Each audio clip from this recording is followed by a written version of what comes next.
Welcome back to Relatable Podcast. Yo. After a long hiatus, we are yeah. freaking back.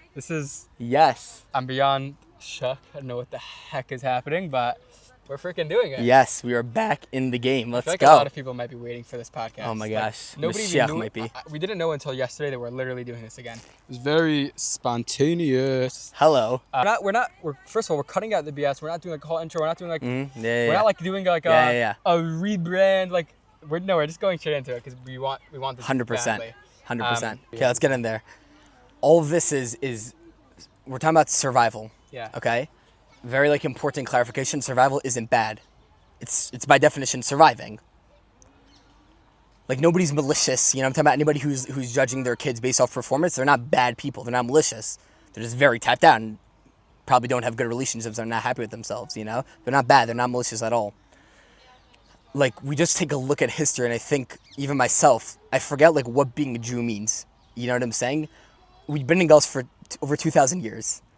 And we're not cute, like we've been minding our own business and just not had the base of Mikdash. Like we've been persecuted every place we've gone. I'm talking about raping, murdering, just always, constantly under persecution. Inquisition, Cossacks, pogroms, Nazi, like the list goes on, but like intense. Not KQ one, always being attacked, always being in survival mode, always. You know what I'm talking about? Something I heard from Levi Sada, shout out. He said that one of the survival mechanisms we picked up as Jews is being intense about life. Because there's a certain intensity you need in survival mode. Everything's intense.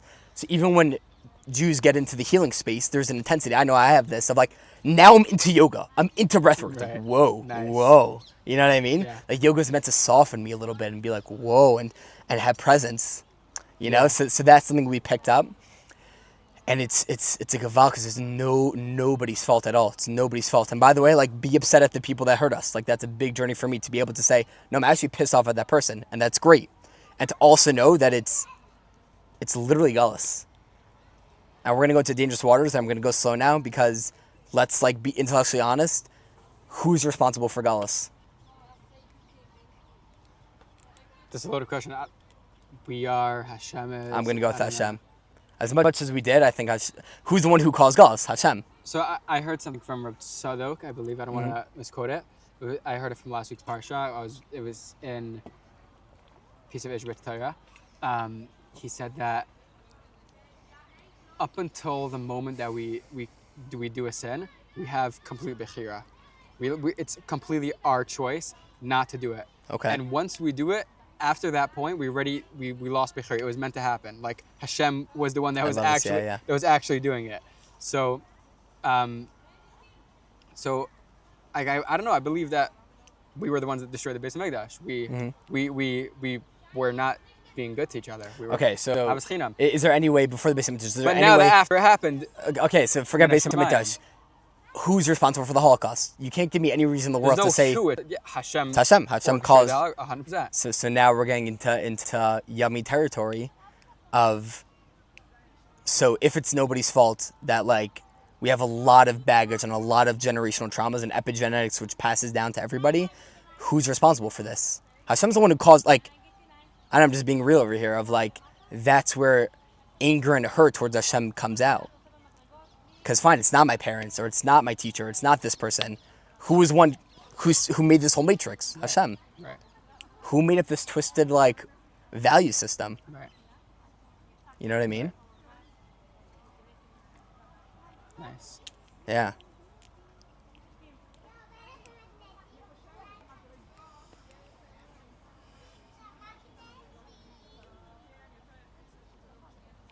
It's a great question. There's tons of space for it.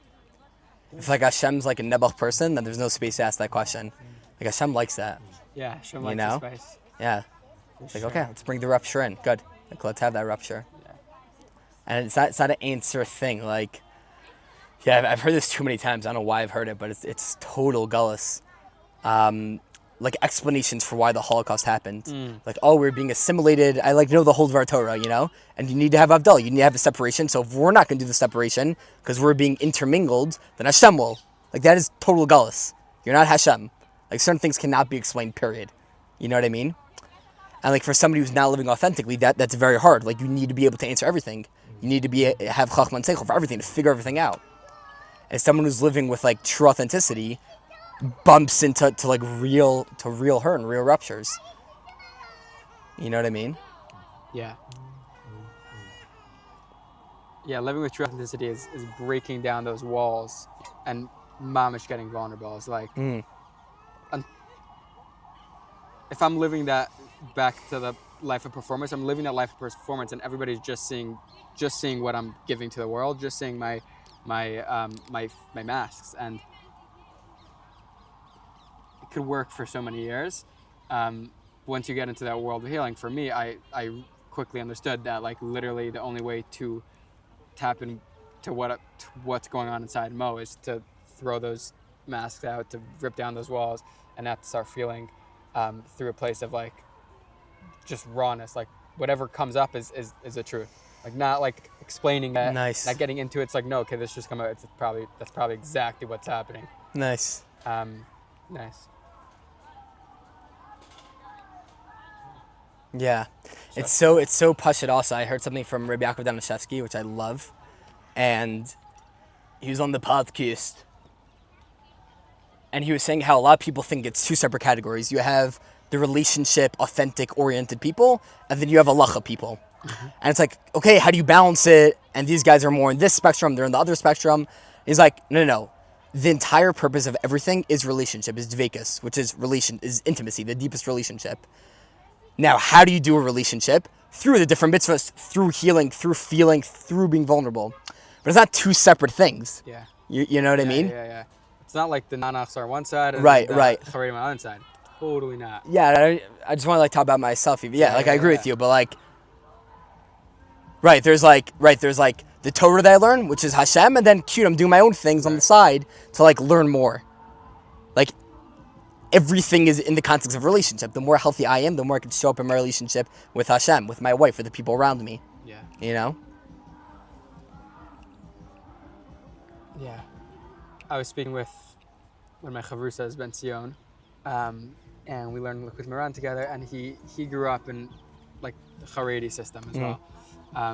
And he did his own thing for a little bit, and he met like Baal Tshuvas, and these Baal Tshuvas were like pumping for Torah. Like they were like doctors, and they would have like 5 minutes a day to like during separating their meeting, they had like 5 minutes a day to squeeze in like a little bit of like Parsha, a little bit of Shulchan Aruch, a little bit of something, whatever it was, and they were like looking forward to that the entire day. Then you have on the flip side like people that were in Kola for 12 hours a day where he grew up, that was his lifestyle, and they were burnt out and they started working and they forgot about Torah.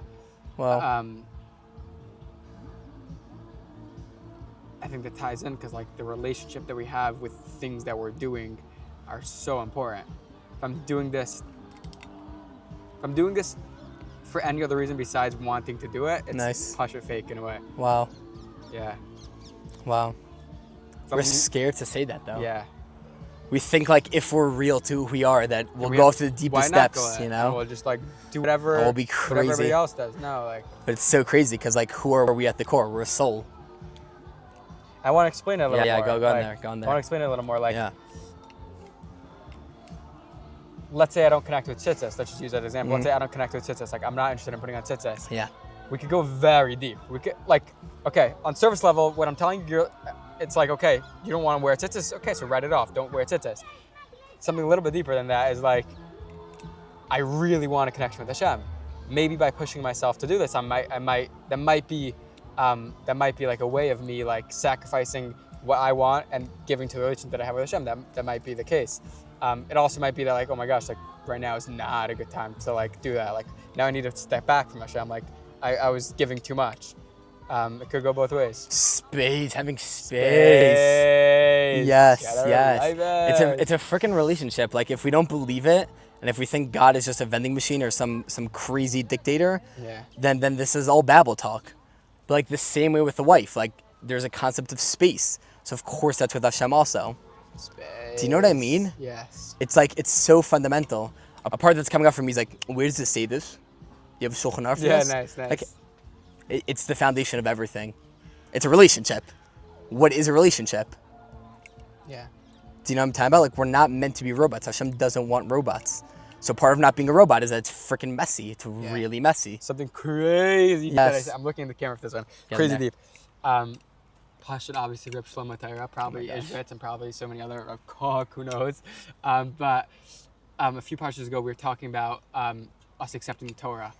And Hashem went over to every single nation. It's like, okay, do you want the Torah? You can't steal. They said no. They went to the next nation. You can't kill. No way. And then they went up to Jews. The Jews just accepted the Torah, right? And someone was saying, if you go over to any Jew and you say, hey, listen, Aryeh, like, do you keep all 613 mitzvahs? Not a single Jew on this planet would tell you, yeah, I keep all 613 mitzvahs. And so he was saying that the other nations were saying, oh, okay, so I'm going to break this mitzvah, I'm going to break this halacha, I'm going to go to hell, I'm not interested. Like, I don't want to set myself up for failure. Nice. The Jews were like, I don't give a crap if I go to hell, if I don't go to hell, if I go to heaven. Nice. I don't care where I get to, I need to be a Jew. Wow. I need to be a Yid. Wow. Like, doesn't make a difference. I'm not doing this because I need to go to heaven. I'm not doing this to perform. I'm not doing this to get somewhere. I'm doing this because it talks to the deepest essence of who I am. I love that. I'm Jewish. I love that. I'm an Eved Hashem, whatever that means. Yeah. Like, Wow. Wow. I like that a lot. yeah. I like that a lot. I'm not scared. Yeah. It's like, Wow. Wow. Gewalt. I know I'm going to miss. The Jews accepted the Torah Wow. knowing that we're going to make mistakes. Yeah. Knowing that we're not going to be perfect. Yeah. Knowing Yeah. that every single day there's things that I'm doing that might be putting me in Gehenna, but I'm still Jewish. Just because I sin doesn't mean I'm not Jewish anymore. It doesn't write me off. Nice. This is what the younger generation is here for. The holy. We're mistakes. snapping these cycles in millions of pieces, with tons of holy chutzpah. Yeah. Tons of holy chutzpah. Chutzpah. This is exactly it. And I think we'll wrap up with like over here, inspired by Avi Gelfand. Hi. Yes, the holy Avi. Yes. That like there's this perception of the generation that people have that this generation is full of total chutzpah and audacity. You know, whereas opposed to other generations, they would just do it because their father or mother told them to do it. You now have kids saying, well, that's stupid. No, I'm not doing that. And it comes off on a superficial level as total chutzpah. I told you to do something. Hashem told you to do something and you're not doing it. You think you know better? Right, nice. And whatever guilt tripping comes Yeah. after that. And it's like the generation of Mashiach, which is breaking Galus, which is a cycle, which needs a lot of breaking. So to break this chain of Galus requires tons, in the terminology of Breslov and Reb Nachman, of holy chutzpah, of Aziz de Kedusha. Why is it Kedusha? Because it's breaking Galus trauma, which is saying that Hashem is this dictator, or this person who's always fuming mad at you and just waiting for you to slip up to send you straight to Gehenna. Even talking about Gehenna so much, like that's a trauma. Like why do we talk about Gehenna so much? Like imagine all I spoke about with my wife was that like if I cheat I'll go to prison. Right. Like what? Right. What's happening? What is that? It's pathetic. Great example. Do you know what I mean? Very pathetic. But like Gehenna's always on like everybody's lips with Gehenna, Gan Eden. Like it's not about that. It's literally not about that at all. First of all, we have a lot of misconceptions of what it even is, part of the trauma also. But why are we talking about it so much? Do you know what I mean? So missing the boat. The entire boat Yeah. shipped off already in crazy. China, bro. You're gone. Wow. I like that example with the wife thing. Like if you're just talking about your wife, like I'm not gonna cheat because I'm gonna take out this garbage because I don't want to get you mad. Nice. Bro, Oh my gosh. I'm gonna cook for you. Yeah, babe, I'm gonna cook for you, but only because I have to. Yeah. Like what? If that's a relationship with Hashem, you're out of your mind. Yeah. That's Pasha. They're pressing it out Yeah. on divorce. I'm Yeah. going to Christianity. or Please do. something. I hope so. I hope so. I love that example. Yeah. Thank you. Okay, let's So, wrap this bad boy up Yeah. because there's a lot to talk about, and we're going to be getting involved in all these topics over the next couple of months, maybe even years, until Mashiach comes, because we're doing it right here. Until And all of you guys Mashiach that are listening, kol hakavod, l'chaim. This might be the last podcast before Mashiach. Let's go. Let's go. Enjoy, guys. Thanks for watching.